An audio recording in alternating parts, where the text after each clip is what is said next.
Good afternoon, everyone. Following up what we were doing yesterday, today's lesson is going to be about how to take an equation of a quadratic and then turn that into a graph. Okay, so we talked about the shape, what a parabola looks like, the key features, which is what we're going to review here first. So again, you might want to jot this down, but you probably already have it in your notes. So just as a quick recap, what are some of the key things, okay, or the key features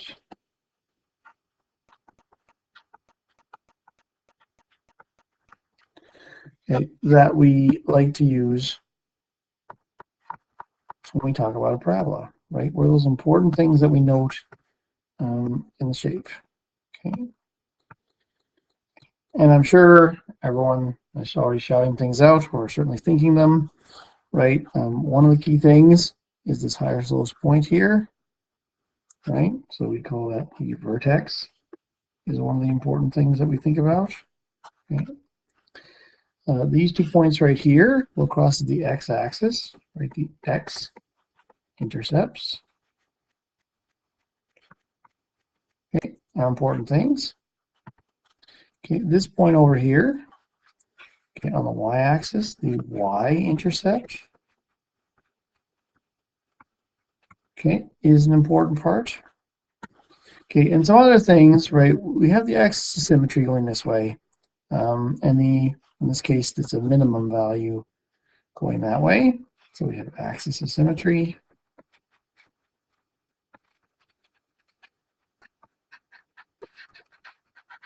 Okay, and there's a max or min value.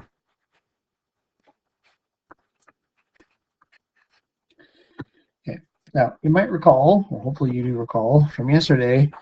Yesterday we kind of focused on these ones right here, right? We covered this and this and this. Okay, and essentially for max min, that's part of the vertex, so this is covered. So the only thing left to talk about is how do you find the y-intercept? Okay, we didn't talk about that one, so we're going to talk about that in a moment. Okay, and once we've gone over that, we're going to get into the procedure. Now, here's how you take an equation and turn it into a graph.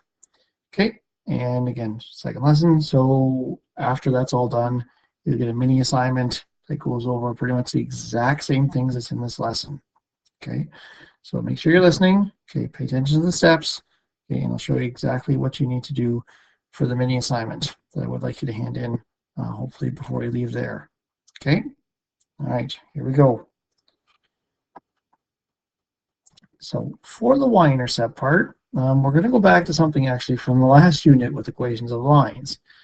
Okay, you might recall we did the thing with x and y-intercepts, and with the y-intercept, one way you can do that is to go into your equation and plug in 0 for x, and that tells you what your y-intercept will be, and that's pretty much it.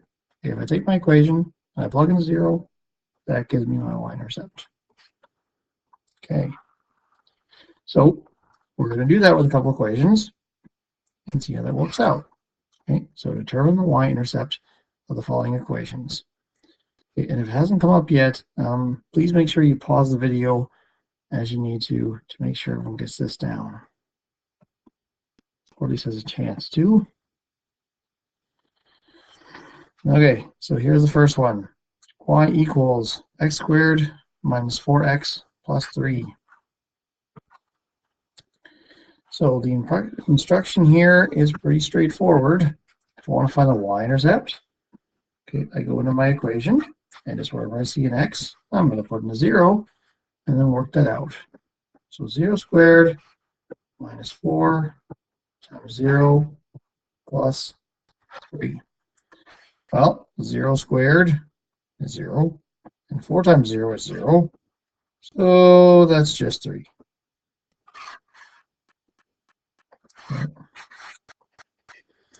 Let's try another one. Okay, I've got x squared plus 7x plus 12. So I'm going to go in this equation, and everywhere I see an x, I'm going to put a 0. 0 squared plus 7 times 0 plus 12. Well, 0 squared is 0. 7 times 0 is 0. So 0 plus 0. Oh, hey, look, it's just 12. Okay. So again, this is a very short compared to what we did yesterday. But if we have a look here, right, this ended with a 3, and I got 3. This ended with a 12, and I got 12. Okay, so in standard form, this is the first thing we looked at with Desmos a while ago. Okay, it looks like whatever that number is, right, the term that doesn't have an x, my constant term, that's the y-intercept. So if I'm in that form, I pretty much have it. Okay.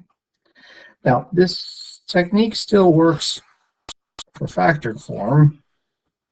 So a little bonus here. If I had an equation like y equals, I don't know, x minus 1, x minus 3, okay, I can still do the same thing.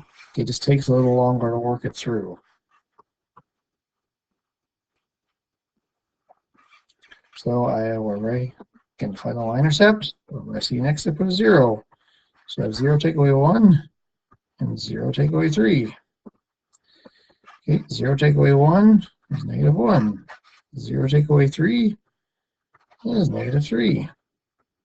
And negative 1 times negative 3 is 3. And hey, I had that one before.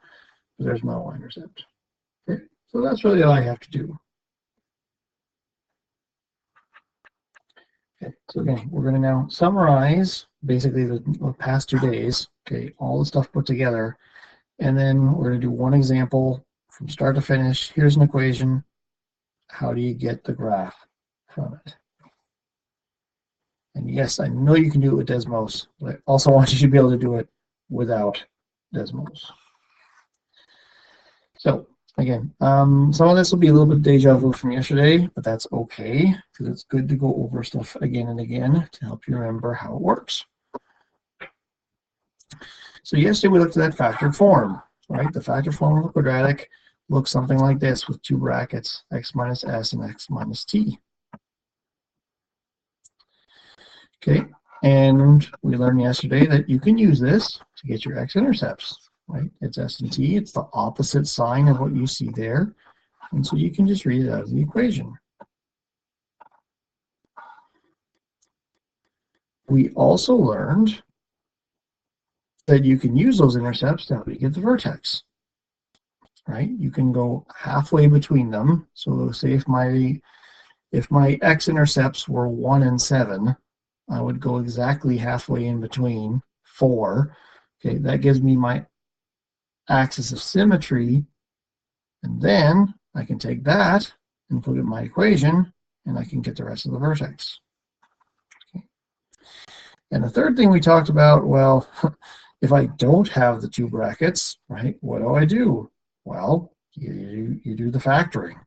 Okay, multiplies to something, adds to something, put it together. So that's how you get there if you don't have it.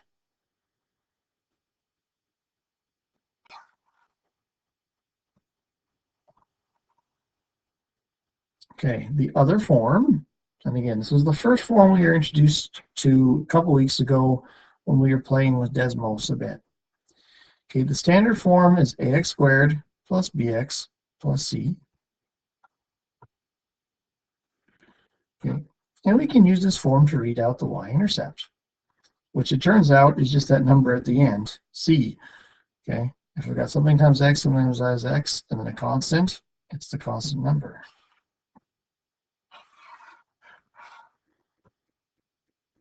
Okay, don't have standard form, how do you get it? Well, you can expand it out. Okay, so that's using that box method or using the distributive property, whichever way makes more sense for you. That's how you can get the standard form if you're in the factored form. All right, so hang on to your hats. Here's the whole thing going together in one example to get the big picture of what's going on. So for example 2, we're going to sketch the graph of y equals x minus 3, x minus 5 by identifying all the key features and putting them on the graph.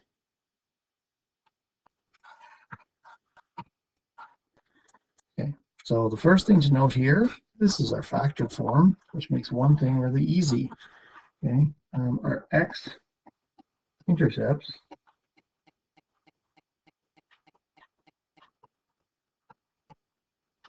are the opposite of what we see there.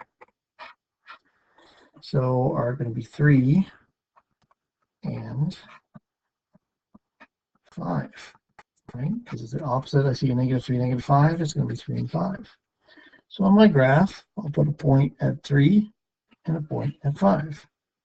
Okay, I know it's not perfect on here. I'm trying to draw this on the screen, but it'll do. Okay. Okay, second thing, we know we can use that information to get the axis of symmetry and the vertex. Okay, so for the axis, okay, we know that the axis is halfway between 3 and 5. Now that's nice numbers, right? It's 4, okay? But again, to review, if you weren't sure, you'd say I'm going to add 3 and 5 together and divide it by 2. And that gives me halfway. So 8 divided by 2 is 4. And that's my axis of symmetry. I just pencil it on there. Axis of symmetry. Okay, for the vertex. Okay, how do I get the vertex once I know the axis of symmetry? Okay, I take the number I got from the axis, which is 4, and I put it in my equation. So y equals 4, right? I'm putting it into my equation. 4 minus 3. 4 minus 5. Okay. Y equals, what's 4 take away 3? It's 1. What's 4 take away 5? It's -1. Multiply those together. -1. Okay, so that means my vertex is at 4 and -1. So I go over to 4, -1, and I put a new point there.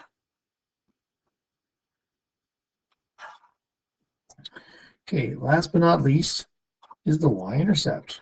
Okay, how do I get the y-intercept? Well, I take my equation. There's 2 ways I can do it. We'll start with the most direct way. Okay. So the y-intercepts, I'm going to take my equation and plug in a 0. When I see x, so y equals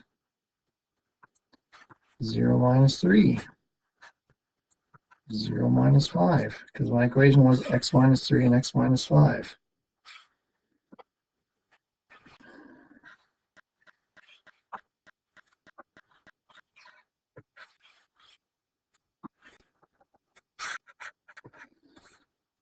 Okay, so 0 take away 3, that's -3. 0 take away 5 is -5. My y-intercept is 15.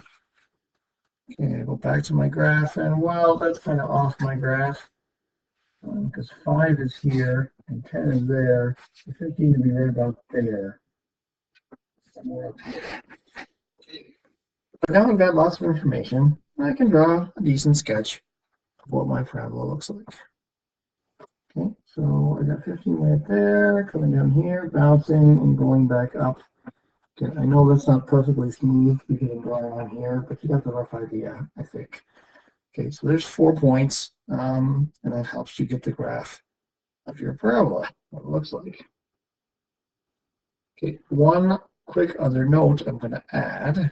Okay, the other way I could get the y-intercept is this is OR.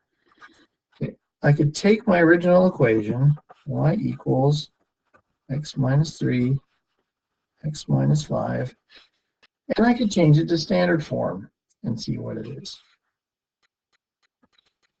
Okay, so I got my x minus 3, x minus 5, so I have an x squared minus 5x minus 3x and plus 15. This becomes x squared. I got minus 5 and minus 3, so minus 8x plus 15.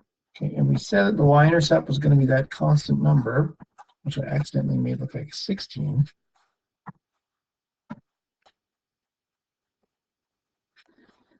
Okay, so there's my y-intercept right there, 15, just like I got over here. Okay. So again, that's the general procedure here. Okay. So those are your steps, right? When I have my equation, I'm going to find my x-intercepts. Okay, if I find the factors, I'm going to find my axis of symmetry by going halfway between those two. I'm going to find my vertex by taking the value of the axis of symmetry, putting it into my equation, and getting the other coordinate so I can plot that point on the graph. Okay, and we're going to get the y-intercept either by getting it to standard form and just looking, or by taking a 0 and putting that in for x, and that gives me that coordinate. Okay, and then I'm going to put those 4 points on the grid, right? Zeros, vertex, y-intercept. You may need to change your scale depending how off the grid it is. And that's pretty much everything. Okay, that's how the process is going to work. So, okay, your practice here is actually going to be another one of those mini assignments. You're going to have this handout, but this is what it looks like. Okay, and that's exactly what it is, right? There's my equation. I got some space to write down all the details. What are my x-intercepts? What's my axis of symmetry? Where's the vertex? Okay, what's the y-intercept? Okay, you are figuring this out without using technology. Okay, you're not using an iPad, you're not using Desmos. Okay, you're using the equation work to figure it out and sketch your graph. Okay.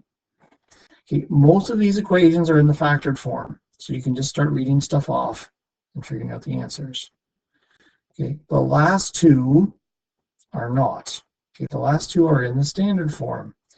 So again, to get your x-intercepts, you're going to need to factor, and that will give you what you need there. Okay, so that's what I want you working on for the rest of class. Okay, and you're going to hand this in, whatever you got done, okay, you're going to hand it in before you leave. All right, so thanks for watching this video. Work hard, okay, follow the steps, get this done, and I will see you tomorrow.